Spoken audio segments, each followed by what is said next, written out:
자, 그럼 세 번째 얘기하면 될 것 같아요. 이제 우리 수산업, 요식업 사실은 가장 과학이고 나발이고 굵직한 눈앞에 현실의 문제, 수산업 및 수산 요식업 관계자들이 있게 되는 피해. 그게 사실 제일 심각한 거죠. 그게 사람들이 이제 그 종사하는 사람들은 아직 요식업을 해봤거나 식당을 운영해본 사람이 이게 얼마나 큰 피해가 오는지를 경험을 해봤기 때문에 알고 있어요.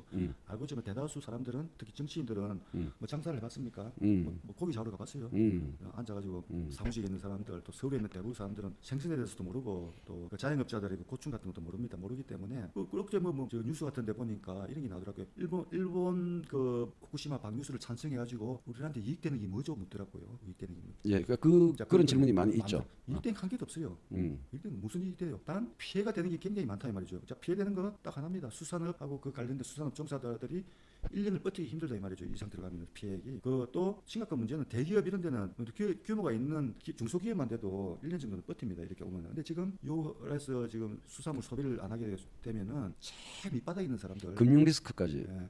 그 사람들은 하루하루 그 생활하기 그 빚도 갚아야 되고 빚값 빚을 하루 꾸려가는 경상비 플러스 금융 비용을 아슬아슬하게 막아 나가고 있었는데 그 경계선이 있었던 분들은 그 사람들은 망해도 어디 가수인도 못해요. 못하고 또 그 이제 먹고 살기 바쁘기 때문에 정치가 뭔지도 모르고 또 과학이 뭔지는 더 몰라요. 이 사람들은 예. 그냥 먹고 살기 바쁜 그런 분들인데 이런 분들이 이제 완전히 지금 날벼락을 만든 기잖아요. 그리고 누구한테 잘못이 있는가 이런 것도 몰라요. 그냥 그걸 체념하고 그냥 받아들이는 거예요. 아 오늘 또 세상 일이 돌아가는데 재수 없어가지고 또 1년 동안 고생하구나. 하고 내 직업 바꿔야겠구나. 또 뭐 실업수당 타먹이겠구나. 이렇게 체념을 하고 하는 사람들이 제일 피해를 본다 이 말이죠. 제일 피해를 보기 때문에 12년 전에 한 피해액이 한 2주 정도 됐다고. 올해는 이번에는 한 3주가 넘을 거라고 보는데 추산하기로 약한 건 몰라요. 뭐 그러니까 그때 2011년 때도 저는 분명히 소셜 미디어 등에서 기억을 하기를 생선 먹는 놈 빙시, 그 위험을 모르는 놈 생선 안 먹는 게 상식이고 그런 것처럼 바람이 몰아쳤을 때가 그 후쿠시마 사고 직후에 분명히 있었거든요. 그리고 그 당시에 뭐 일본 사람들 픽픽 쓰러진다 뭐 이런 동영상도 막 돌아다니고 그랬는데 저는 그때도 잘 먹었습니다.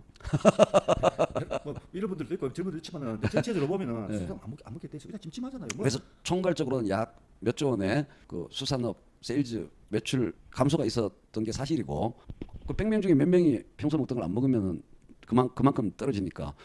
근데 그때 이제 그 베크렐 단위로는 100만 배 그리고 핵종 그냥 무게 단위로는 뭐 하여간 1000배라고 얘기할 수 있는 그때도 그 정도 이제 피해가 있었는데 이상하게 이번에는 핵종의 양으로나 베크렐 단위로나 그때랑 비교도 안 되게 미량인데 매출 피해는 더 커질 것 같아서 이게 참 뭔가 잘못돼 있다는 생각을 한다는 거죠. 핵종의 비율, 베크렐의 비율만큼 매출이 준다. 그러면 또 고개를 끄덕일 만한 부분이 있는데 역전돼 버렸거든요. 이거는 담론의 비대화, 말을 너무 많이 하겠다는 영향이라고 볼 수밖에 없는 거죠. 후쿠시마 얘기를 더 많이 하니까. 그래서 한쪽이 얘기를 할 때 다른 쪽이 무시를 하면 되는데 말도 안 되는 소리 하지 말하면서 반대로 더 세게 나오고 신나게 서로 왔다 갔다 하니까 어쨌든 그 코끼리를 생각하지 마 이론으로 따지면 온통 코끼리 생각밖에 못 하는 거죠. 후쿠시마 생각밖에 못 하게 되는 거죠. 그 루머의 확산도 강도가 실제 베크렐의 위험 수치의 비례 양과 무관하게 역전시켜 버렸다. 뭐 그런 느낌이네요. 올해는 이제 다른 게 2011년 정치적인 정치 놀이죠. 지금 이제 그 내년에 총선이 있고 저 민주당 같은 경우는 아직 뭐 이런 게 있어가지고 지금 사생 결단을 낼 작세로 지금 민주당에서 지금 여기 후쿠시마에 매달리고 있잖아요, 그죠? 그러니까 2011년에 이 정도는 아니었어요. 그렇죠. 민간에서 그냥 얘기하고 정치권에서 오히려 피해 없다 이렇게 나오고 그때는 뭐 공문으로 나와가지고 2011년도에는 오히려 조선일보 같은 그 이른바 보수 언론에서 오히려 민간에서 더 그 위험성과 찜찜함에 대해서 얘기를 했었던 것 같아요. 제 기억에는. 해도 그래도 안심시키려고 대처를 지금 뭐냐면 정치권의 제1 이슈가 된 적은 없었다는 거죠. 2011년 이후에. 그 희한해요. 정치권에서 여야 공이 그때 후쿠시마 오염수 방류 원전 사고의 영향에 대해서 같이 우려를 할 때는 그렇게 큰 파장이 없었는데 서로 다른 견해로 우려와 안심론이 정면 대립하니까 효과가 더 큽니다. 그때는 2010년에 박근혜 정부였는데 저도 기억이 나가지고 그때는 예를 들어서 뭐 수산물 안심하다 공무원들 동원돼가지고 예를 들어서 국립수산과학원에서 나가지고 먹으면서 안심하다 설명하고 저도 뭐 기고문도 쓰고 하고 기억이 나는데 그때 만약에 반대때 야당 민주당이 자꾸 뭐 나가지고 위험하다 이러진 않았어요. 뭐 위험하다 막 독극 물렸다 이런 이야기 안 했는데 올해는 이제 그 역전이 돼가지고 이제 국민의힘이 있고 민주당이 지금 마찬가지네 그때. 네, 그 마찬가지인데 똑같은 사안인데 지금 이제 민주당이 코너에 몰리는 게 이 생각이 모르지겠지만 이걸 지금 후쿠시마로 뭐 역전을 해보겠다 해가지고 지금 요걸 계속 불 비치고 있는 거예요 이제 민주당이. 근데 2011년에는 이렇게는 안 했어요 민주당이. 2011년 당시가 아니고 사실 2010년 지나고 몇 년, 그러니까 이제 박근혜 대통령 당선이 2012년이니까 이제 이명박 정부 말기에 그 사고 터졌고 2010 박근혜 정부 초중기에 그 얘기가 많이 돌았는데 그때는 뭐랄까 광우병처럼 그런 기기를 받고 그러진 않잖아요. 그냥 전반적으로 크게 어긋나지 상반되지 않는 각도에서 어느 정도는 대응이 의견이 다르더라도 튜닝이 되어 있는 정도랄까 그 정도였는데 지금은 180도로 격렬하게 부딪히는 형국이라서 이 후쿠시마 담론의 파장이 더 큰 것 같다. 말로부터 비롯되는 거라는 거죠. 베크렐로부터 비롯되는 게 아니고 시버트로부터 비롯되는 게 아니고 말로부터 더 비롯된 측면이 확실히 있는 것 같네요. 그러네요. 그래서 뭐 그것이 민주당에게 뭐 단기적, 장기적, 정치적 이익이냐 손해냐로 귀결될지는 그건 아무도 모르는 거고 그거는. 근데 민주당이 근데 민주당이 그렇게 어린 하더라도 국힘당이 꼬신 것 같지도 않나요, 사실. 꼬신 걸 하면 제가 보기 죄송하지 일본이 꼬신 거예요. 사실. 그러니까 일본이 꼬시고 의도적으로 안 했던 지금 한 거는 일본이 자꾸 방류하겠다고 IAEA하고 뭐 쇼하지 뭐 일본 어쩔 수 없어 국제 해방을 지키기 위해서 하겠다 하지만은 그러면 조용히 하든지 자꾸 IAEA 이래 뭐 8달 방류하겠다고 하면 조용히 방류하라고 왜 그걸 발표를 해야지 문제하고 뭐 연기를 하고 자 그런 상태에서 그걸 하니까 그러니까 일본에서 IAEA하고 일본에서 자꾸 그리 이야기를 둘다 태클을 걸고 하니까 마치 지금 방류되는 양이 아까 1000분의 1도 안 된다. 실제 사람들 머릿속에는 그러니까는 그때보다 또 지금 더 많이 방류한다 이렇게 생각하고 있는 거예요. 그렇죠. 그때보다 한 10배 정도 지금 더 많이 방사능 물질을 방류한다고 사람들이 그동안 못 알았던 거 그동안은 네. 꼭 안 내보내고 꼭 저기 오줌 잘 참고 있었는데 이번에 왕창 내보낼 거다라고 생각하는 이거 여론조사에 보면 그렇게 생각하는 국민이 훨씬 더 많을 것 같네요. 예, 그래서 우리의 목소리가 큰 것 같습니다. 그래서 동공의 지진이 일어나는 첫 번째 팩트가 이때까지 이야기 가닥으로는 다시 털어오겠죠. 그래서 일본 놈들 때문이다. 그게 원래 이런 한국 내에서 억수로 뜨겁게 이 이야기를 찬반 경론으로 옛날에 우리 그 찬탁 반탁 그때 해방 전후에 그때보다 거의 그때를 방불케 할 정도로 뜨겁게 한국 사람들끼리 이야기를 하게 하는 근본 원인 제공자는 일본이다. 예, 그렇게 볼 수 있다는 얘기 했었죠. 근데 사람 심리를 걔네들이 작전 계획 짜는 때 우리가 도청을 한 것도 아니고 결과론적으로 이야기를 할 수밖에 없는 거죠. 그래서 뭐라고 하지? 그 아주 악동 제가 재밌는 얘기 하나 할게요. 악동 애들이 있는데 차 몰고 가는데 도로에 차 몰고 가는데 인도에서 이 악동 초등학생들이 도로로 뛰어들 듯 말 듯 이러는 새끼들이 있어요. 어른들 간 떨어지게. 약간 그런 느낌. 안 뛰어들지. 근데 뛰어들 듯 말 듯 깜짝 놀라죠. 브레이크를. 예. 그랬는데 그 차를 타고 가던 몰고 가던 어른들이 절마가 진짜로 도로에 뛰어든다 안 뛰어든다 문제로 맨 앞자리에 운전석과 조수석에 있던 두 사람이 서로 싸우는 형국이랄까. 그래서 뭐랄까 담론적 피해, 정치적 피해가 더 큰 것 같아. 그 정치적 피해가 크니까 그게 고스란히 베크렐 양과 반비례로 베크렐 양은 100만 분의 1이고 핵종의 무게 질량의 양은 1000분의 1쯤 될 텐데 그것과 정반대로 이야기가 커져가지고 수산업 요식업 종사자들만 실질적으로 그것도 영세한 수산업 요식업 종사자들만 피해를 입으니까 한국 민생 파괴를 일본 정부가 시작했다 이렇게 봐도 과정을 보면은 그렇게 얘기할 수도 있겠네요. 그런데 최근에 보면 일본에서 우리나라에서 그래 하는 게니까 그 일본에서도 지금 제일 걱정하는 게 그 일본 어민들이 있다 아닙니까? 후쿠시마에 특히 거기서 제일 반대를 많이 하고 있는데 거기도 뭐 피해를 말도 못 하거든요. 거기도 그 어민들 그러니까 일본이나 한국이나 마지막에 이제 피해 보는 거 똑박 쓴다죠. 일본 어민들과 한국 어민들만 피해를 다 보는 게 그러니까 일본 어민들도 반대를 하고 방류하는 걸 또 우리나라에서도 반대를 하고 어민들이 반대를 하고 또 안전하다지만은 또 우리 어민들이 또 반반 나뉘어 있어요. 한쪽에는 방류 반대해가지고 막 어민들도 둘로 나뉘었죠. 나뉘어가지고 있고 또 경남이나 부산 쪽에서는 문제 없다 해가지고 또 이렇게 하고 일본도 그 사정은 이제 다르지 않죠. 그래서 공통점은 결국은 제일 힘없고 살기 힘든 어민들만 피해를 본다. 음. 그리고 이익 보는 건 없다. 뭐 일본도 무슨 이익을 보겠어요. 이익 보는데 피해 보는 거는 어민들밖에 없다. 뭐 이렇게 지금 하고 있죠. 예. 그렇죠. 일본 어민들 피해도 크겠네요. 그저기는 후쿠시마 지금 수입을 금지시키고 이랬는데 예. 그 이제 회복이 살 되려고 하니까 또 방류한다니까 얼마나 일본 정부가 야속하겠어요. 자기들도 그 국가를 위해서 자기들 지정시키라 이 말이잖아요. 지금 그러니까 방류를 반대하고 그러는데 왜 우리만 피해를 다 덮어 써야 되냐 이 말이죠. 그래서 일본 정부도 이제 보상한 지금 풍평 피해 이런 이야기가 나오고 있거든요. 그 보상하는 그 돈이면 다른 조치를 또 얼마든지 취할 수 있었을 텐데. 근데 말이 후쿠시마 앞바다지 그게 일본 동북 해역 전체 아닙니까? 그렇게 따지면은. 그러니까 간사이 지방 서쪽은 열외고 그 동쪽의 위쪽 단데 그렇다고 해서 간사이 지방 어민들이 피해를 안 보는 건 아니지. 전반적인 수산물 소비 위축이 일본에서도 있게 될 테니까요. 왜냐하면 생선에 무슨 나 도호쿠 출신 이렇게 나 도호쿠라고 이게 배때기에 쓰여 있을 것도 아니고 표시가 안 나니까. 그래서 저는 이제 개인적으로 이거를 직접 이것을 언급해서 거론해서 잘 된다 옳다 이 얘기하는 것보다 다른 사건이 터졌으면 좋겠어요. 이 얘기를 다 덮어버릴 만한. 양평 고속도로 있잖아요. 이거 비교가 안 되네. 예. 양평에 반일이 들어갑니까? 방산도 안 들어가죠. 그거는 그 뉴스거리도 아니고 예. 이런 국제적인 이슈로 또 민주당이 저걸로 지금 목숨을 살을 걸고 있는데. 근데 효과는 우리 정치 얘기를 하려고 사실 한 건 아닌데 오늘 이제.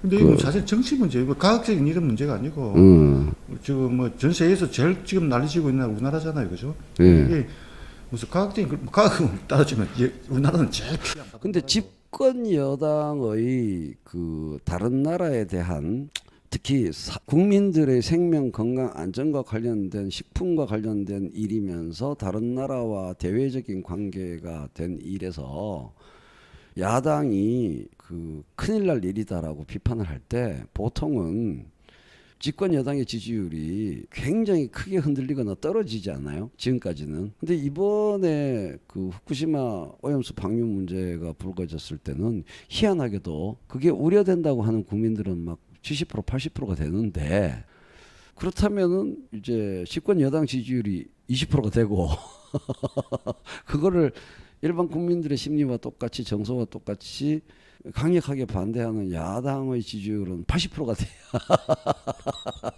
정상인데, 지지율의 변동이 여러 기간마다 좀 다르지만 어떤 경우에는 야권이 더 불리해지는 경우도 있고, 윤석열 대통령의 지지율도 뭐 약간 올라갔다는 여론조사도 있고, 뭐 내려가긴 내려갔는데 별로 안 내려갔다는 여론조사도 있고. 그러니까 옛날에 광우병 파동으로 인해서 이명박 정부가 왕창 흔들렸을 때나 박근혜 정부 때랑은 좀 양상이 조금 다른 것 같아요. 그러니까 이거는 원인 제공자가 우리나라가 아니고 우리나라 정부가 아니고 일본 정부이기 때문에 일본 정부가 나쁘다 하지, 우리나라는 우리나라 정부에 대한 거는 왜 항의를 못하느냐 이 정도 수준이지. 방류 반대하는 그 방류 반대는 일본 정부를 향해서 일본 정부가 하지 말라는 게 우리나라 보고 이래라 저라는 아니기 때문에 책임 소재가 일본에 있기 때문에 모든 여론이 반일적으로 쏠려 있기 때문에 우리나라는 그 일본 말 우리나라 애교상 정부가 국제관계 신경 안 쓸 수가 없잖아요. 그건 사람들 다 이해한다 이 말이죠. 그걸 사람들이 이해한다고요? 이해하죠. 그 정도로 되니까. 그런데 문제는 이제 일본이라 이 말이죠. 그러니까 그 비난의 핫살이 일본으로 가 있으니까, 그다음에 이번에 IA 총장 왔을 때 또 그쪽으로 막 대모하고 갔잖아요. 디렉터 제너럴 뭐라 그래? 총장, 사무총장. 국민의힘이 한다고 거기 가서 막 국민의힘 당사 앞에 가서 대모하고 이러진 않잖아요. 공항에서 막 데모하고 그러지 않았나? 예, IA 총장. 예. 근데 그 IAEA는 유엔 산하 기구 아닙니까? 예, 맞아요. 근데 우리가 북한 비핵화를 하려고 할 때는 IAEA의 조사 결과에 대한 조사 결과의 바탕을 두고 만약에 하게 된다면 그럴 수밖에 없잖아요. 그 지금 그런 거 논리적으로 생각 안 합니다. 그냥 감정적으로 나오고 또 선동하는 목적이니까 뭐 대마라는 사람 누가 나갔겠어요, 그 공항에. 그 뻔히 정해져 있는 수순인데. 그리고 또 하나는 그때 광우병 등등 그런 비슷한 일이 있었을 때는 거리를 사람들이 엄청나게 가득 메웠었잖아요. 그때는 뭐냐면은 이명박 부시 찾아가지고 굽신거렸잖아요. 음. 그러니까 뭔가 굴종한 태도를 보이기 때문에 그거는 책임 소재가 바로 이명박한테 바로 갔어요 그때는. 갔는데 아까 말씀드린 후쿠시마는 그게 아니란 말이죠. 이거는 우리나라 그 굴종적인 모습을 보고 이러진 않았다 이 말이죠. 애교적 관계를 고려해가지고 국제 관계 고려해가지고 하기 때문에 우리 비난 화설이 아니 이제 다른 거예요. 그건 모르겠네요. 굴종적이라서 그 저기 자괴감을 느낀다 해서 분노하는 사람들의 숫자가 어쨌든 거리로 나오는 숫자만 보면 엄청났죠. 그죠? 예, 그때에 비해서 지금은 엄청 적은 것은 사실인 것 같습니다. 그리고 또 중요한 거는 앞으로 더 늘어나냐 안 늘어나냐 이건데 사실 제가 좀 이런 얘기를 너무 짓궂게 얘기하면 안 되는데 자, 방류가 시작되었다는 뉴스가 다음 달에 예를 들어 들린다면 대한민국의 상황에 대해서 시뮬레이션을 해보면 참 되게 난감하다고 해야 될까요? 요상해진다고 할까요? 자, 방류가 시작됐어. 방류가 시작되면은 어떡하지? 자, 이걸 돌려서 다시 아까처럼 방류가 시작되면은 일단 일반 국민들은 그 전에 우려하던 것의 연장선에서는 생선을 먹게 되겠죠, 더 그죠? 더 안 먹어야 정상이잖아요. 이명박처럼 이명박이 잘 쓰는 문장. 이왕 이렇게 된 거, 이왕 이렇게 된 거, 뭐, 아이씨, 뭐 이러면서 먹을 리는 없을 것 같고, 아무래도 찜찜해서 안 먹을 것 같고, 그리고 또 하나는 광우병은 그냥 소고기 안 먹으면 미국 소고기 수입 안 하면 되잖아요. 구분이 되잖아. 한우 쇠고기를 먹으면 되는 건데, 이거는 수산물이라는 거의 종류가 너무 넓어서 파래, 청각, 김, 뭐 양식 물고기다. 뭐 소금까지 우럭, 뭐 소금, 오징어, 뭐 그 너무 많아서 우리 집에서 꼭 회집하는 거는 진짜 그 일부에 지나지 않죠. 우리 도시락 반찬 하는 건어물, 그 다음에 젓갈, 김치. 우리 식생활 거의 전체에 걸려 있는. 소금 만들어내는 음식이 있습니까? 소금. 예. 그렇기 때문에 막상 다음 실제 방류가 시작되고 나면은 한두 달간의 임팩트는 굉장할 것 같아요. 그런데 뭐 소금 안 먹을 겁니까 그렇다고? 그러니까 저는 아무튼 뭐 임팩트가 가긴 가는데 빨리 끝날 것 같아요. 여기 왜냐면 지금 또 사실 그래. 지겹잖아요 지금. 우리나라 사람들은 논리적인 일관성에 따라서 나는 논리적으로 계속 걱정을 하고 끝까지 생선을 안 먹는 것이 내가 올바른 삶의 태도야 라기보다는 후딱 걱정하고 후딱 이자쁘고 하는 측면이 없지 않아 좀 있죠. 그럼 차라리 그게 다행이야. 다행인데 저는 민주당을 걱정하지. 민주당이 이제 더 이상 앞으로 이제 뉴스도 계속 방류 일단 시작하면 방류 이제 뉴스 가지고 뉴스 한 뭐 한 달 기름 한 달이 끌 수 있고요. 그다음에 이제 더 이상 뉴스가 안 되잖아요. 그게 방류 시작하면 더 이상 뉴스가 될 수 없죠. 그러면 민주당은 이제 물 소재로 가지고 남은 총선까지 뭘 소재거리가 없잖아요. 네. 그건 상정이 돼버렸어요. 그러면 일본이 뭐 이미 방류를 했으면 그러면 이제 거리가 없죠. 거리가 돼가지고 이제 실체가 사실 드러나죠. 먹고 다 먹으면 문제 없네. 뭐 다 잘 먹고 있네. 이리 되면 또 이제 뭐 다 까먹고 가면 지나가면 다행인데. 나중에 한 내년에 돼가지고 민주당이 뭐 아주 뻥쳐가지고 이것들 뭐 이런 식으로 나오면은 뭐 그렇지 100% 그렇지 않겠지만은. 우리가 민주당 걱정해줄 이유는 없죠. 저는 걱정을 좀 해야죠. 왜요? 많은 분도 많이 있고 해가지고. 그냥 막 설명이 되네. 다른 일부의 시청자분들은 오해하시기를 이 국힘당이 아는 사람이 많을 거라고 오해하시는 분들이 있을 텐데 본인 말씀에 따르면 민주당이 아시는 분들이 많다고 합니다. 이래저래. 참고로 저는 뭐 정치 이야기는 안 하는데 제가 선거한 지 40년 가까이 돼 가는데 100% 민주당 찍어서 대통령, 국회의원 다 할 거예요. 지금까지 민주당만. 근데 내년부터 바꿀 거예요. 아무튼 중간에 녹색당 한번 찍은 적 있고 지금 후보 올 땐 그건 뭐 민주당 다 찍어줬습니다. 저는 뭐 민주당 찍은 지 별로 없어요. 항상 더 왼쪽에 있는 당만. 그러니까 제가 찍은 편은 몽땅 다 사표예요. 지금까지. 하여간 그랬는데 우리가 뭐 이제 국힘당은 이제 현재의 정체성과 역량의 문제도 물론 있지만 역사적인 그런 문제도 있기 때문에 전반적인 지향이 공표하는 지향이 또 그런 것도 있기 때문에 하여간 그렇습니다. 그래서 뭐 민주당을 뭐 무지하게 사랑해서 찍은 건 또 아니죠. 내가 또 배운 사람인데 또 사회에 대해서 생각도 좀 하고 사는 사람인데 국힘당 찍기에는 좀 그렇다. 뭐 그런 거 아니겠어요?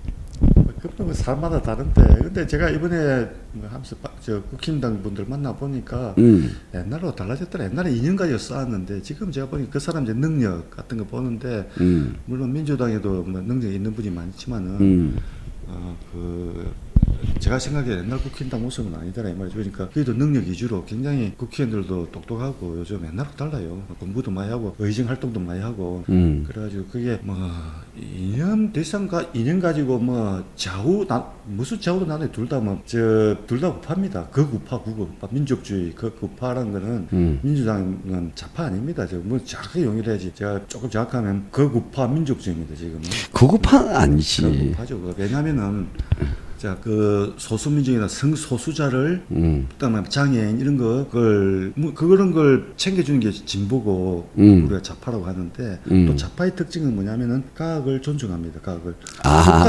북한도 과학 존중해. 그리고 인공위성 쏘올리고 미사일도 쏘올리고 핵무기도 하지. 중국에 가면 그 정치인들 공산당 반 이상이 그 이공계 출신들입니다. 이공계도 잡고 있고 또. 그러니까 극우파가 아니고 극문파 아닐까? 문재인 대통령 문파가 아니고 문과파. 그러니까 이과 과학의 의의를 그렇게 높이 평가해주지 않고 문과 율사 이쪽 사람들이 그 정치적으로 판단하는 것이 거의 결정력을 가진다는 점에서 극문파.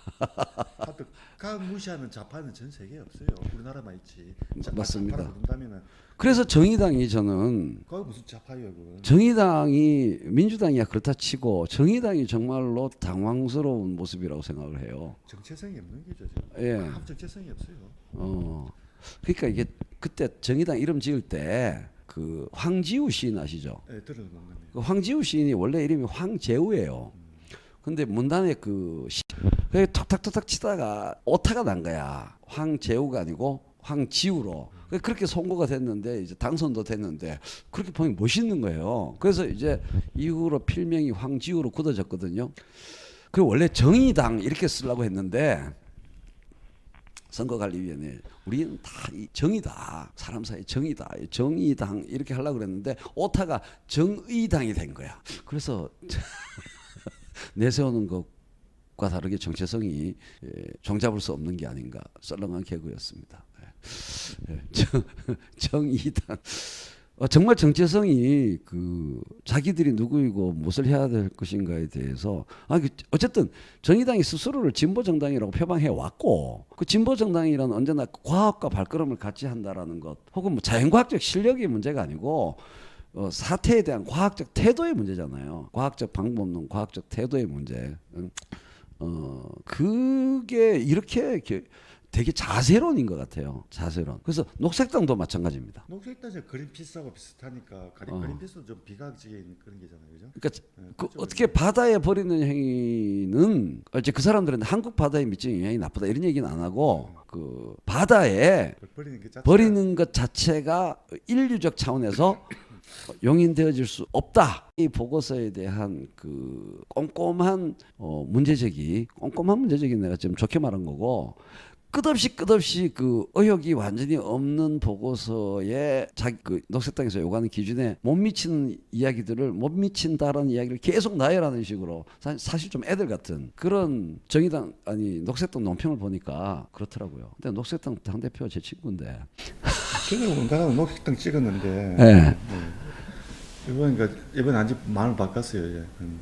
그리고 민주당은 또 그래도 녹색당이나 정의당이 그래도 소수자 보호는 그래도 지키고 있어요. 민주당 소수자 맞아요. 네. 민주당은 예를 들어서 뭐 동성애 이런 데서 문재인도 좀 자기 반대한다 했잖아요. 네. 그게 저 민주당 포지션에 소수자를 배려하는 거는 국민의힘보다 못해요, 민주당이. 그렇게 보세요. 기독교 눈치. 국민의힘은 그래도 저 옛날 필리핀 그 출신 그 국회의원도 되고 그랬잖아요. 전국 그 비례대표로. 있어요. 예. 민주당이지. 그러니까 민주당은 저걸 좌파라 보기는 아까 소수자 문제하고 과학 문제를 봤을 때는 좌파로 도저히 볼 수가 없는 거예요. 자 이제 갑자기 이제 문과적 이야기로 넘어와 버렸는데 그 유럽에서 요새 극우파 정당이 그 약진하고 있다라는 이야기가 나올 때에 유럽에서 극우파 정당이라는 것은 나라 안에 그 돈이라든가 세금이라든가 살림 경영, 나라 살림 경영, 복지 이쪽에서는 사실은 좌파적이거든요.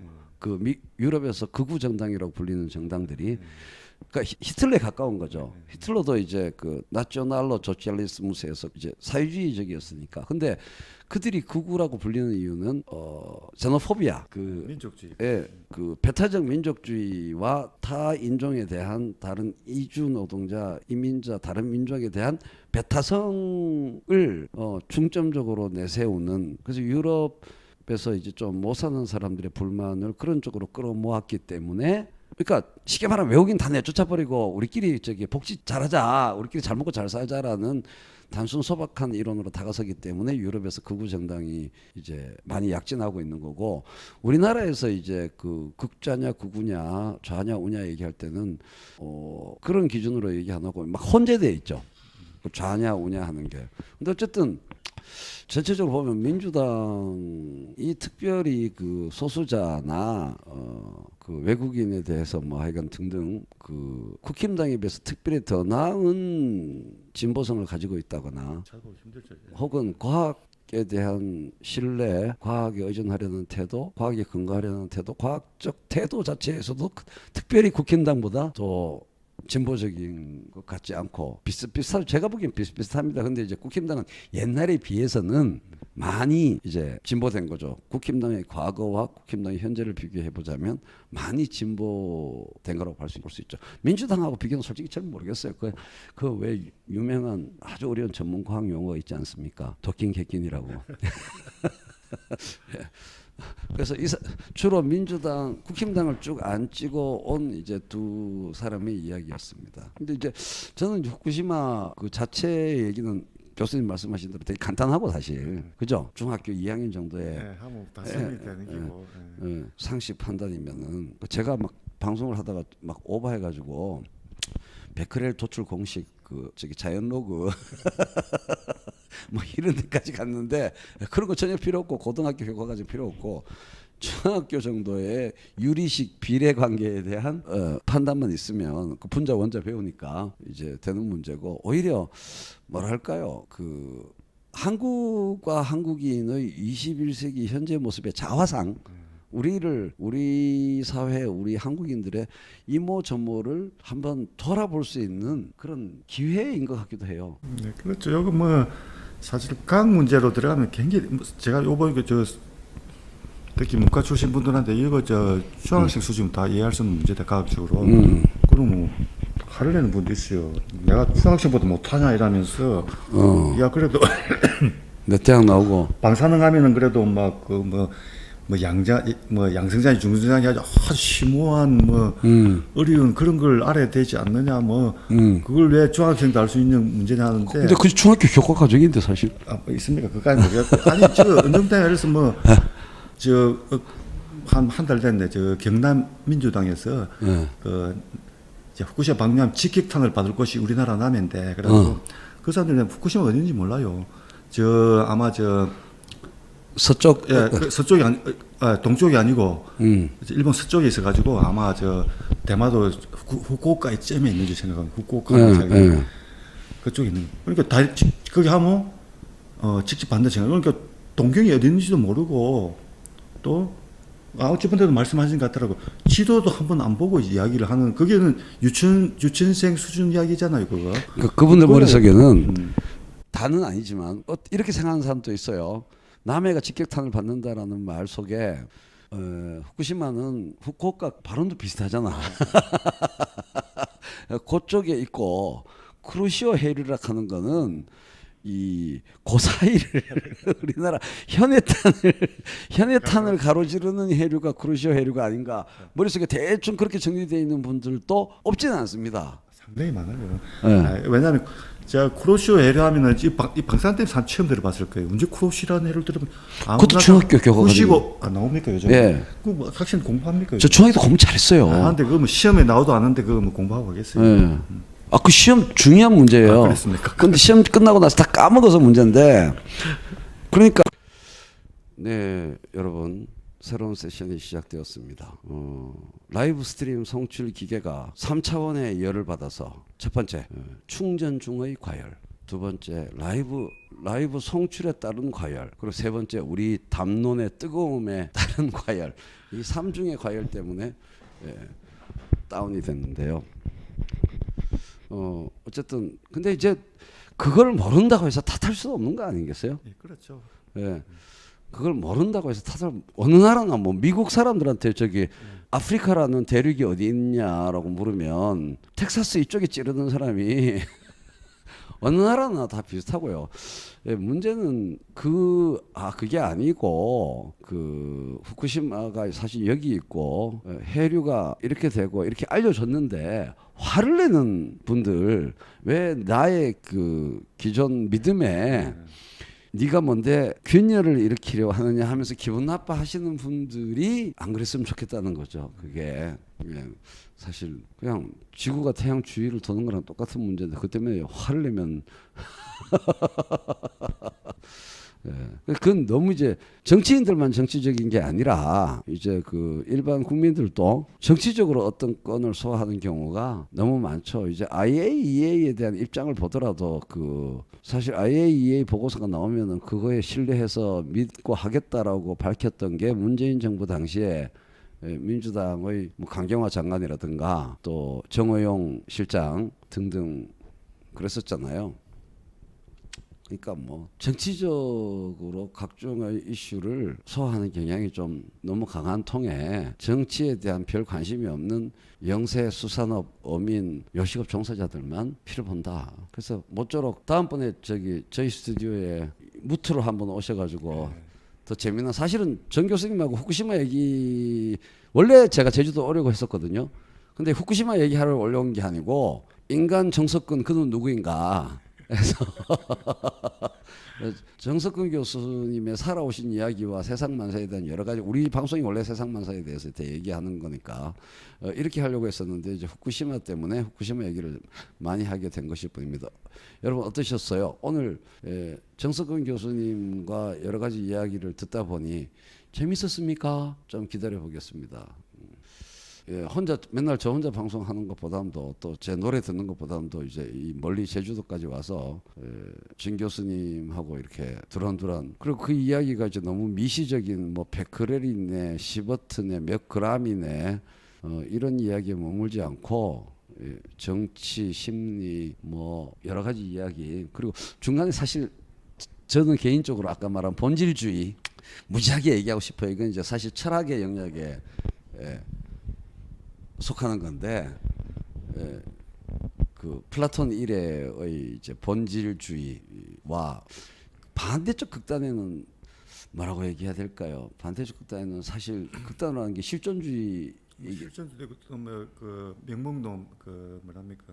유명론, 유명론 정도를 뭐 들 수도 있겠고, 그리고 본질적인 뭐 우리나라 또 비슷한 건 옛날 성리학이 있죠. 성리학이 그 본질, 그러니까 원래주의죠. 본질론이라고 하니까 되게 어려운 것 같은데 원래주의라는 성향이 굉장히 강해요. 원래 이거는 이렇다. 그렇죠.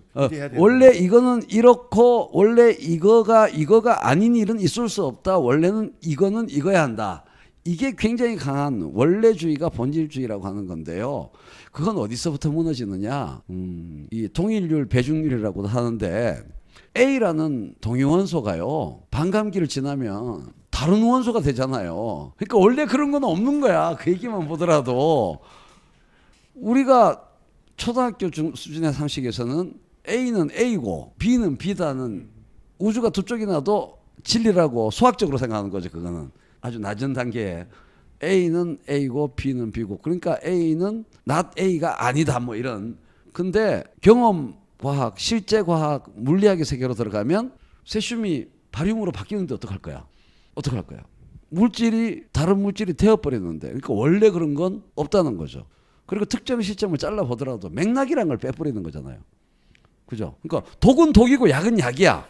원래주의에 따르면 독은 독이에요. 아까 그 망간 말씀, 독은 독이지 약이 아니야. 그리고 약은 약이지 독이 아니야. 그러나 그 양과 섭취 상황과 조건들을 고려하면 독이 약이 될 수 있고, 약이 적이 될 수 있는 그런 유도리라고 해야 되나? 그런데 저 우리 그 애송 농장 있잖아요. 그 송시열 때 그 똑같이 자 3년상을 지내냐 5년상을 지내. 그러게. 했는데 자, 실제 상황에서는 안 되면 1년만 지내고 뭐 안 지낼 수도 있고 그죠? 살아가면서 뭐 할 일 없이 10년 지낼 수 이렇게 상황에 따라 바뀌어야 되는데 그게 아니고 무조건 3년상, 5년상 이래가지고 그게 그 당시에는 그게 굉장히 심각한 문제였어요. 그게 그죠? 그런데 이제 그러면 전 정치학적으로 해석을 했어요. 왜 철학적으로 원래주의, 본질주의, 본질론, 이데아론이 강성했냐? 이럴 수도 있고 저럴 수도 있고라는 주의에 비해서 정치학적으로 어떤 장점이 있냐? 숙청에 용이합니다. 본질주의는 정치적 숙청에 굉장히 용이한. 그래갖고 기준이 뚜렷하잖아요. 적과 악원의 구분이 뚜렷하죠. 그거는. 예. 그래서 이거의 본질에 이런 불순물이 섞일 수도 있고 이럴 수도 있고 저럴 수도 있고 기회주의자가 되고 충실해야 되고 그러니까 우리나라에서 가장 강조되는 한자가 효보다 어떻게 보면 충이거든요. 그 충이라는 건 원래 이래야 한다는 것에서 한 점도 어긋남이 없는 덕목을 제일 중시한다는 거지. 근데 일본 사람들한테는 충이라는 한자가 그렇게 힘이 없어요. 그러니까 우리가 충이라는 한자를 딱 들었을 때 가슴에 팍 느껴지는 감도랑 중국 사람한테 느껴지는 감도랑 일본 사람한테 느껴지는 감도 완전히 다릅니다. 일본 사람들은 와지 예를 들면 유도리 있게 조화롭게 너무 끝장을 보면 안 된다는 거잖아. 그러니까 충이라는 거는 다른 이면에서 끝장을 봐야 된다라는 게 연결될 수 있고 타입이라는 게 없죠. 타입이라는 게 없죠. 없어요. 예. 맞으면 맞고 틀리면 틀린 거고 천사면 천사고 악마는 악마고 충신이면 충신이고 간신이면 간신이지 중간은 없어요. 근데 일본은 그런 얘기가 와라는 얘기가 바탕이 되면은 그런 게 들어갈 여지가 없지. 이럴 수도 있고 저럴 수도 있고 그 한자 읽는 방식도 일본어 공부 얼마 전에 시작하셨죠? 예, 아직은 시작도 안 한 뭐야 못합니다. 예, 하다가 만 게 내가 보였어 페이스북에 보니까. 근데 우리는 한자를 읽을 때도 거의 대부분의 경우에서 이거는 이 음으로 읽어야 돼요. 딱 정해져 있습니다. 근데 일본은 개판 5분 전입니다. 우리 기준으로 보면 어떨 때는 이렇게 읽었다가 저럴 때는 끝장을 안 보는 거죠. 그래서 훈민정음이 나죠. 훈민정. 바르게 읽으라고. 그 한국 사람한테는 발을정이 머릿속에서 차지하는 이 세기가 굉장히 센 거죠. 이게 본질주의적 성향이 강한 거죠. 근본주의적 성향이 강한 거죠. 탈레반 것처럼 유교 근본주의적 성격이 강한 거죠. 그래서 배신이냐 충이냐 옳으냐 그러냐 이거냐 저거냐 이거를 일본 애들이 알아가지고 박터지게 싸우라고 이게 집힌 건가? 그래도 우리나라 지금도 그 일본 사람들 보기에는 우리나라 너무 도덕주의라죠. 일본 사람들이 너무 도덕을 내세우고 명분을 내세우고 그게 결국은 이제 그 성리학과 성리학 그게 이제 아까 본질로 나온 그 일맥상통하는 기죠. 100% 이래야 된다. 여기서 0.001%는 이다나 이게 돼가지고 뭐 그래 저 옛날 서자랍니까? 또 옛날 서자로 만들고.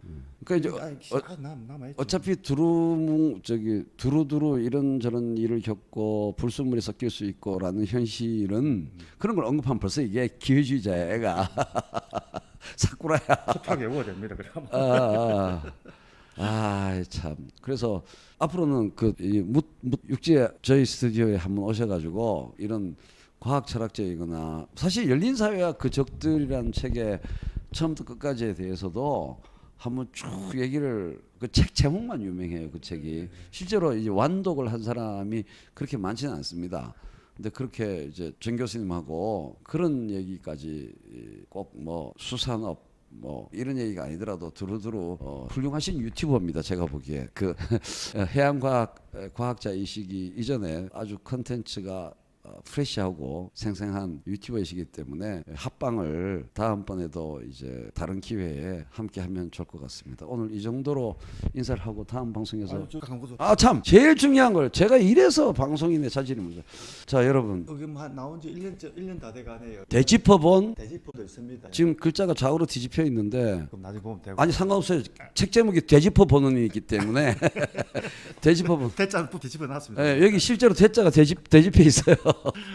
이 우리나라의 바다와 그 수산 정책을 사실은 이게 거의 그 공전 뭡니까 그 지구가 돈다만큼이나 황당한 상황인 거죠. 네, 근데 뭐 최근 제가 여기서 방상 이야기도 열렸는데 방상 이야기 당시에는 금기 시대 가지고 뭐 너무 투하 심해가지고 제가 예. 수산 자원 중심으로. 그다음 뭐 수산 생물인데 뭐 논지는 뭐저 이게 칼포프나 뭐 우리 지금 과학에서 그 책 요즘 그냥 모든 근위를 부정하는 거예요. 근위 나이 많다고 내가 더 배웠다고 그런 근위부터 시작해요. 자연이 신이란 근위를 첫째 부정하고 신이라는 거. 그다음에 우상이죠 우상. 네, 그다음에 자연이라는 자연이라는 것까지 근위를 모든 근위를 다 부정하자는 게 이제 칼포프의 그런 인식인데 뭐 근위를 가지고 하냐 우리가 실제 내용 가지고 이야기를 해야지 나머지 애형적인 어떤 내가 뭐 공무원이니까 내 이야기 들으라.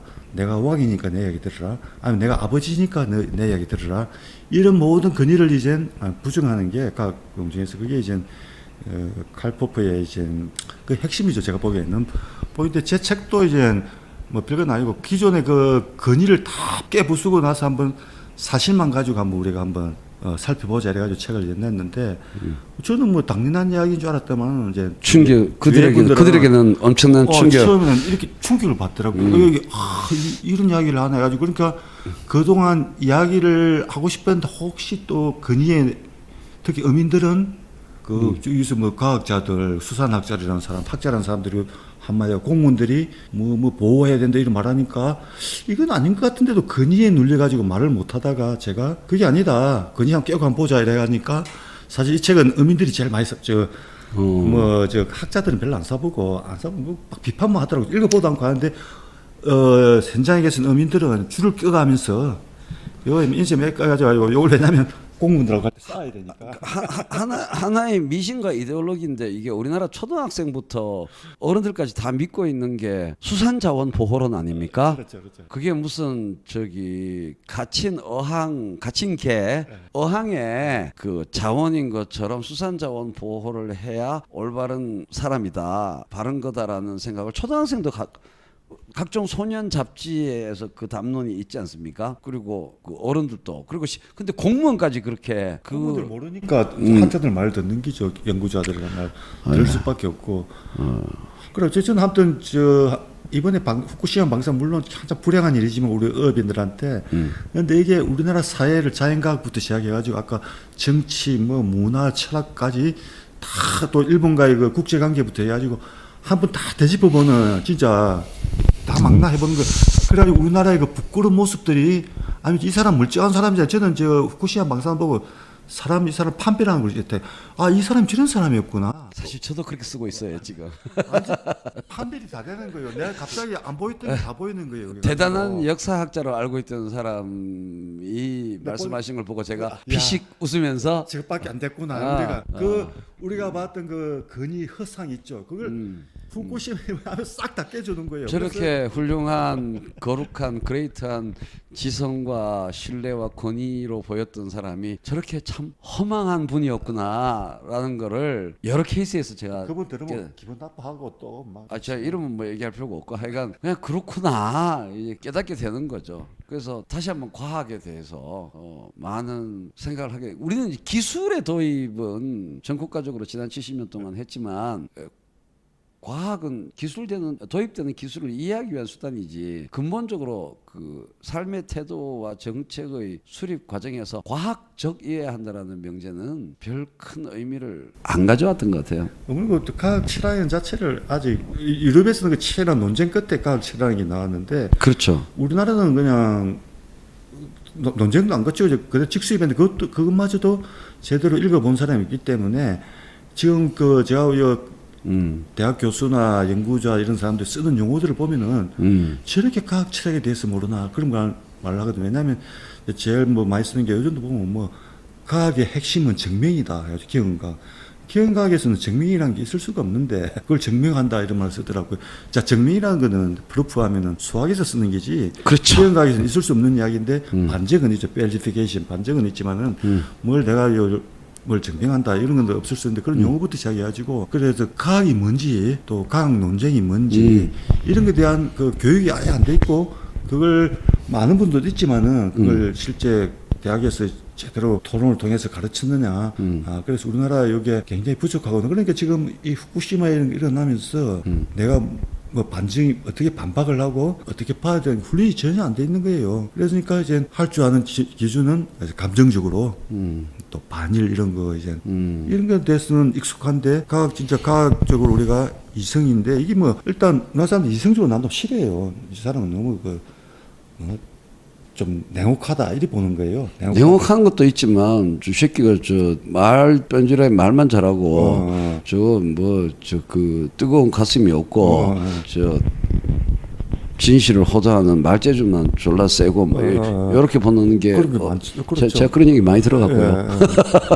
그러니까 이제 과학자면 실험실 없고 그 의사를 보면 뭐 인정머리도 없고 뭐 그 사람 배 쭉쭉쭉 째고 막 가면 굉장히 사무을 하나 뭐 옳은 말만 하는데 보면 옳은 말은 아니고 가면 술 마시지 마라, 뭐 담배 피우지 마라, 하고 지금 피우면서 가서 뭐 그런 모습이니까 그 이제 과학자에 대한 인식 자체가 안 좋다고. 이게 반과학 반지성주의인데 그 우리나라는 그런 게 아니고 뭐 미국은 더 심해요. 그렇죠. 그리고 또 뭐 그런 게 있는데 그런 우리나라 그 사회 그 산업화돼 가면서 지금 어떤 가도기에 선진국으로 들었었다 하지만 사실은 머리는 선진국에 들어서는 게 아니죠. 머리는 아직 후진국이고 이제 육체는 이제 선진국으로 들었었죠. 그런 걸 이번에 구시망상 그게 싹 모습을 그 맨살을 다 드러내 보이는 거예요. 우리가 막 뭔가 와가지고 다 보여주니까. 그래서 저는 그 우리 정신적으로는 굉장히 이번에 그 좋은 기회가 될 거예요. 그리고 맞아요. 수사는 누가 관심 가집니까? 사람들 수사 관심은 없어요. 먹을 줄 알았지. 근데 사실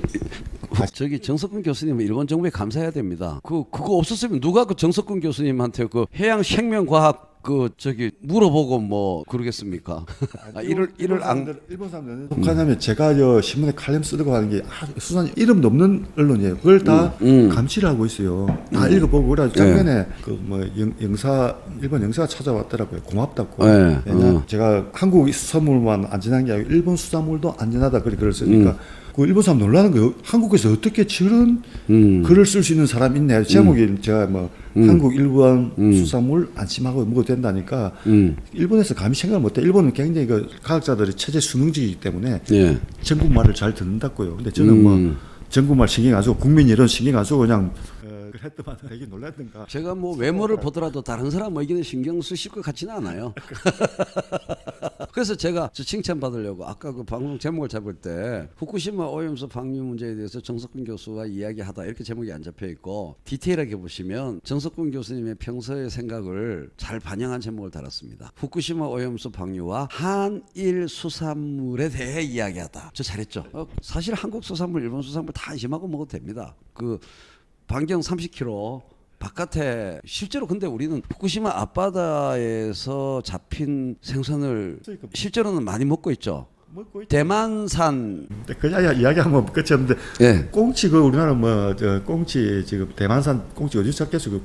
일본 그 후쿠시마 공해에서 잡는데 그 공해에서 후쿠시마까지 그리 뭐 100km 200km 됩니까? 200km 200km 그래도 한 300km인데 그 뭐 꽁치 헤엄치면 그 뭐 1시간이면 300km도 갈 거예요. 1시간이면 그죠. 2시간이 걸리겠는데 300km 너무 빠르고. 그게 빠른 애들 있어. 하여간 하루면 갈 수 있는 거리인데 거기서 그 잡아가지고 저 뭐 꽁치 가맥이 지난 10년 동안 맛있게 먹어놓고서 또 지금 먹고 계시고 자주 계시고 올겨울에 또 많이 드실 겁니다. 그거 다 후쿠시마 앞바다에서 노는 꽁치들인데 Made in imported from Taiwan이니까. 타이완이 아니고 그거는 검사다. 일본에서 했다면 검사라도 하는데 대만산은 검사도 안 해요. 근데 제가 하도 떠드니까 요즘 또 검사를 하는 모양인데.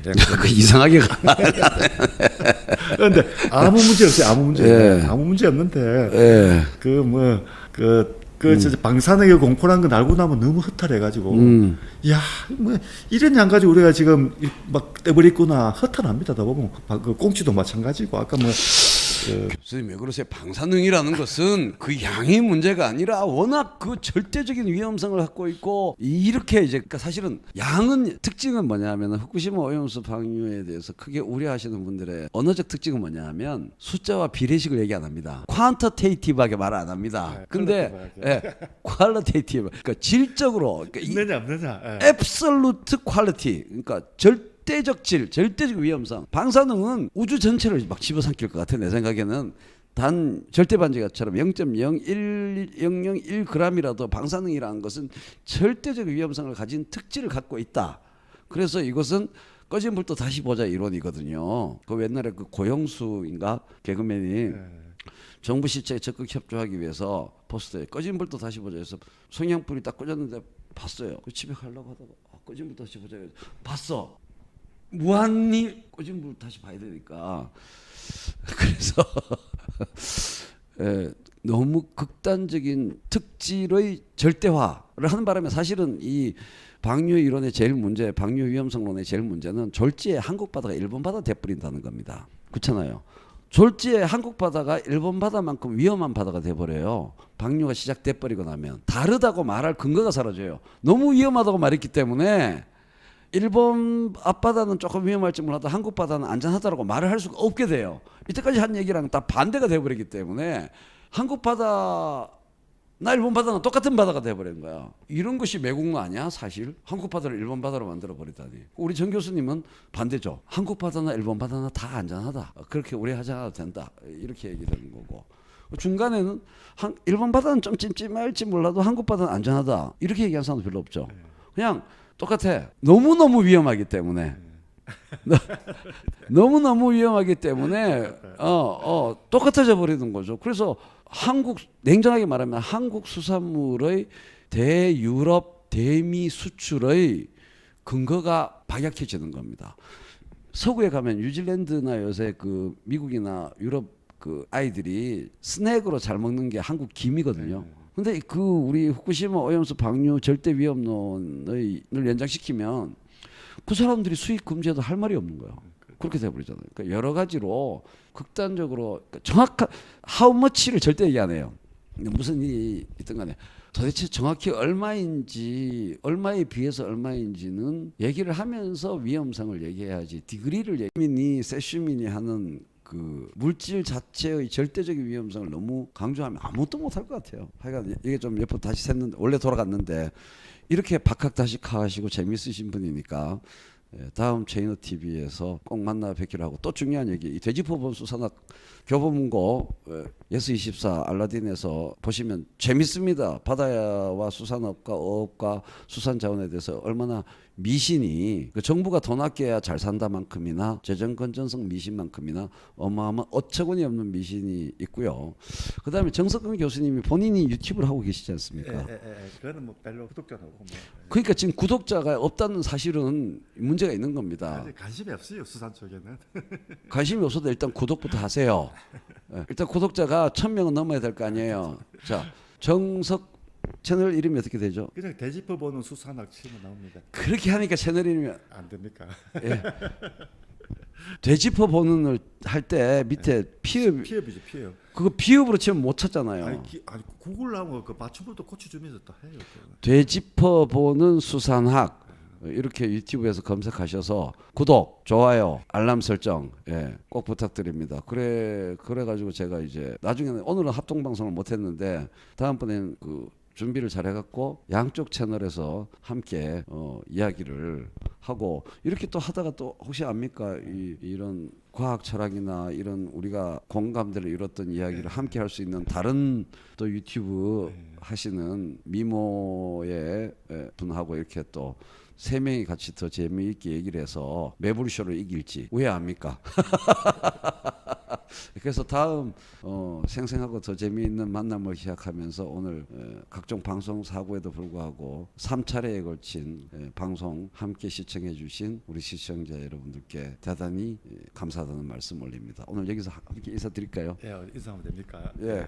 예, 들어주셔서 고맙습니다. 앞으로 자주 뵙도록 하겠습니다. 자주 뵙겠습니다. 감사합니다.